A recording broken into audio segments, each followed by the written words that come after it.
साथियों नमस्कार और अस्सलाम वालेकुम। मैं अंसारी लतीफ़ और जो साथी चैनल पर नए हैं चैनल को सब्सक्राइब करेंगे और कृपया वीडियो को लाइक भी करेंगे। तो साथी आज हम शुरू करते हैं मनरेगा कर्मचारी संघ झारखंड प्रदेश के जो 79 दिन हड़ताल में रहने के बाद जिसका मांग अभी तक पूरा नहीं हुआ और इस पर कुछ हम समीक्षा करेंगे। थोड़ा सा वीडियो लंबा होगा लेकिन आप ज़रूर सुनिए। तो साथियों मैं 22 जुलाई 2024 से हम लोग हड़ताल पर गए थे और बहुत दिन हड़ताल में नहीं रहने के कारण अगस्त पूरा रहे और 4 सितंबर 2024 को मंत्री आवास रांची में एक समझौता हुआ था। बहुत देर रात तक चला था जिसमें हमारे ग्रामीण विकास सचिव के श्रीनिवासन और मनरेगा कमिश्नर मंजूनाथ भजंतरी और ग्रामीण विकास मंत्री डॉक्टर इरफान अंसारी की मौजूदगी में हमारे संघ ने 2.5 घंटे का वार्ता हुआ था और उस 2.5 घंटे में ये 3 चीज़ें हमारी मांग पर सहमति बनी थी। वो 3 चीज़ें ये थी, सबसे प्रथम था मनरेगा में जितने तरह का भी काम करते हैं सभी को जितना मानदेय मिलता है उसमें 30% की बढ़ोतरी और सिर्फ रोजगार सेवक को 30% के अलावा 1500 रुपये यात्रा भत्ता। दूसरा था सभी विंग के कर्मियों को 5 लाख रुपए का स्वास्थ्य बीमा। अगर आप बीमार होते हैं तो आपको इलाज के लिए 5 लाख रुपए मिलेगा और अगर कार्य के दौरान ड्यूटी के दरमियान में आपका मृत्यु होता है तो आपके नॉमिनी को 20 लाख रुपए का मुआवजा। और तीसरा था हड़ताल अवधि का मानदेय। ये तीनों चीज़ों पर सहमति बन गई थी और लगभग कई जिला के लोग वहाँ पर उपस्थित थे और सभी की मौजूदगी में हाँ से हाँ मिलाना शुरू किया था कि नहीं, मांग अच्छा है, जो भी मिल रहा है अच्छा ही मिल रहा है, इसका मिनट्स को पहले लिया जाए और उसके बाद सभी जिला अध्यक्षों के बीच में, प्रदेश कमेटी के बीच में इसका समीक्षा किया जाएगा और समीक्षा करने के बाद यह निर्णय लिया जाएगा कि हड़ताल में हम लोग को बने रहना है या हड़ताल तोड़ना है। लेकिन दूसरे दिन इसका मिनट्स नहीं लिया गया। तीसरे दिन मिनट्स लेने के लिए कुछ लोग पहुँचे, शायद मिनट्स नहीं मिल पाया और वहाँ से हम लोग का हड़ताल का जो रुख था वो चेंज हो गया और हड़ताल सिर्फ एक मांग पर अड़ गया कि हमारा मांग जो है सिर्फ और सिर्फ ग्रेड पे लेंगे, वेतन मान लेंगे, दूसरा कुछ भी नहीं लेंगे। और जिसके कारण हम लोगों ने अपना रास्ता, जिस रास्ते पर हम लोग चल रहे थे वो रास्ता से हम लोग दूसरे रास्ते में करवट हो गए और हमारा हड़ताल 77 दिन तक चला और 77 दिन तक कितने कैबिनेट हुए, कितने प्रस्ताव को मंजूरी मिला, लेकिन कहीं से ये उम्मीद नहीं जगा कि मनरेगा कर्मियों का वेतनमान पर चर्चा हो रहा है या इसको वेतनमान दिया जाएगा।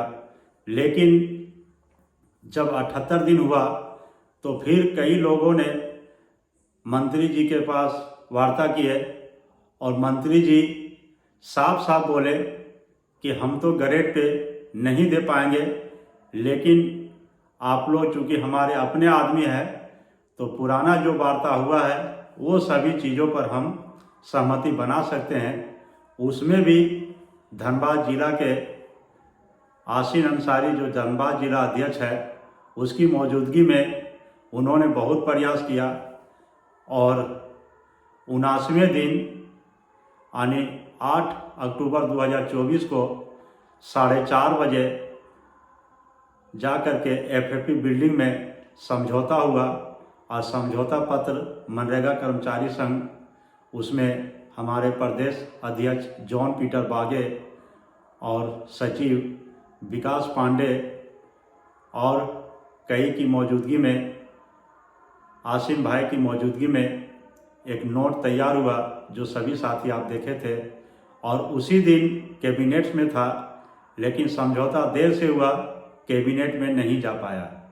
उसके दूसरे दिन 9 अक्टूबर 2024 को एक दिन ऑफिस खुला था। उसके बाद 10 तारीख से लेकर के 13 तारीख तक लगातार कार्यालय बंद था। मंत्री अपने चुनाव की तैयारी में अपने क्षेत्र में चले गए और हमारे जितने ऑफिस स्टाफ थे वो अपने अपने छुट्टी में चले गए। मनरेगा कर्मियों का पूरा दिमाग ये लगा रहा कि मेरा मांग का क्या होगा। सूचना ये आया कि 14 तारीख को कैबिनेट है, 14 तारीख के कैबिनेट में पुनः मनरेगा कर्मियों को मांग को प्रमुखता से लाया जाएगा और इसके प्रस्ताव को मुहर लगा दी जाएगी। लेकिन 14 तारीख का जो डेट था वो कल ही था। 14 तारीख का कैबिनेट का समय झारखंड सरकार के द्वारा 12 बजे से रखा गया था और अंदेशा ये लगाया जा रहा था कि 4 या 5 बजे तक चुनाव आयोग का घोषणा हो जाएगा कि राज्य में चुनाव की तिथि तय कर दी जाएगी। लेकिन 14 तारीख 13 तारीख को हमारे साथी संडे होने के बावजूद भी रांची में रहे कि हमारा मांग का जो प्रस्ताव है वो कैबिनेट में चल जाए, कैबिनेट में मुहर लग जाए। लेकिन किसी कारणवश हम लोग विलम्ब कर चुके थे, जिसके कारण 14 तारीख के कैबिनेट में हमारे प्रस्तावों पर मंजूरी नहीं हो पाया और नतीजा ये हुआ कि कल भी हम लोगों का कोई मांग पर मुहर नहीं लगा। लेकिन इसमें बहुत से लोगों ने बहुत तरह का एक दूसरे के ऊपर दोष मढ़ना शुरू कर दिया है। साथ ही यहाँ पर मैं कहना चाहूँगा, क्योंकि इसमें दोष किसी का नहीं है, दोषी सिर्फ मनरेगा कर्मी है कि उन्होंने सिर्फ एक मांग को लेकर के चला था और उस मांग पर इस तरह से अड़ गए थे जिसको तुरंत पाना संभव नहीं था। और इस तरह का मांग को हमको नहीं लगता है कि तुरंत कहीं से आप पा सकेंगे। लेकिन इसका जो मांग था उसमें बहुत पहले परिवर्तन करना चाहिए था, और अगर वो पहले हम लोग समझौता किए रहते तो आज मंत्रिपरिषद में सभी चीज़ों का मांग पूरा हो जाता और हम लोग का बढ़ा हुआ मानदेय लागू हो जाता।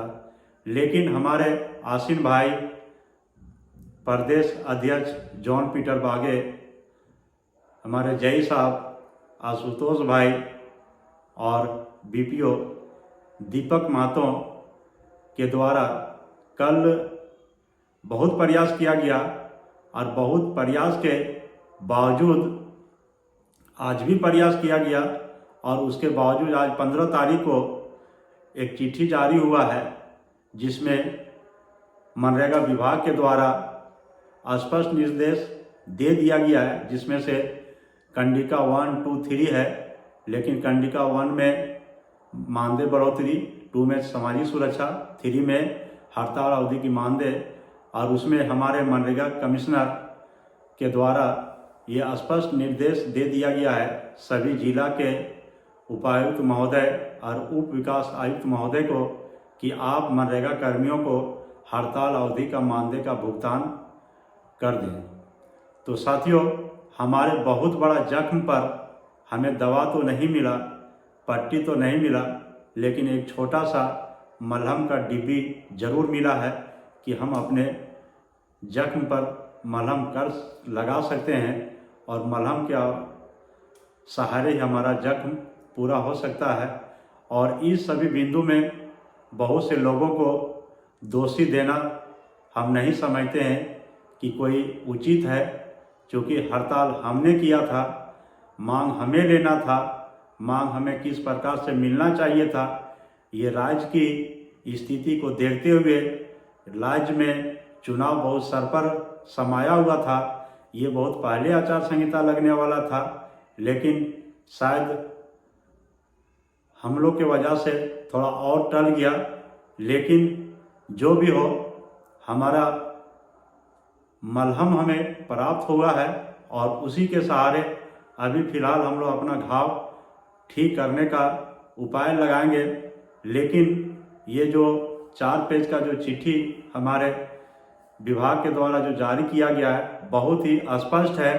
इससे ये प्रतीत होता है कि आने वाला समय में 1 महीना 8 दिन का मात्र ब्रेक है चुनाव में, और आने वाला समय में जो भी सरकार हो, मौजूदा सरकार का दोबारा रिपीट हो जाए या नया सरकार आ जाए, इस समझौता के आधार पर उसको कैबिनेट में उसकी मंजूरी मिलना बहुत आसान है।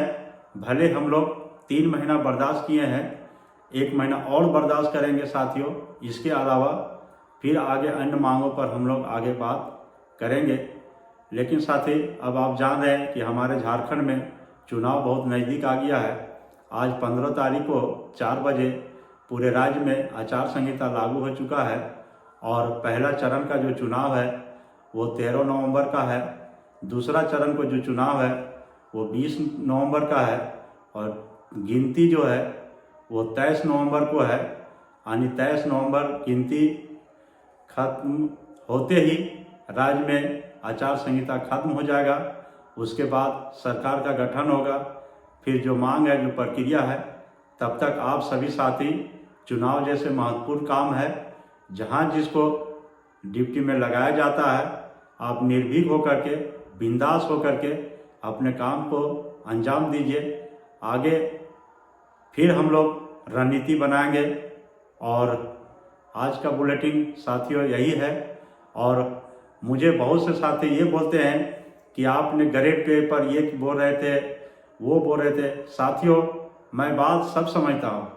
हम सभी का मांग था ग्रेड पे, और हम सभी को मांग को पाने के लिए, हड़ताल को बिल्कुल सक्सेसफुल बनाने के लिए हम अपने सभी साथियों से अपील किए, और सभी साथी ने हमारे अपील को माना है। उन सभी का मैं अभिवादन करता हूँ, और मैं इतने ही कह के अपनी वाणी को समाप्त करता हूँ। जय हिंद, जय झारखंड, जय मनरेगा संघ। आगे देखिए चुनाव की तारीखें।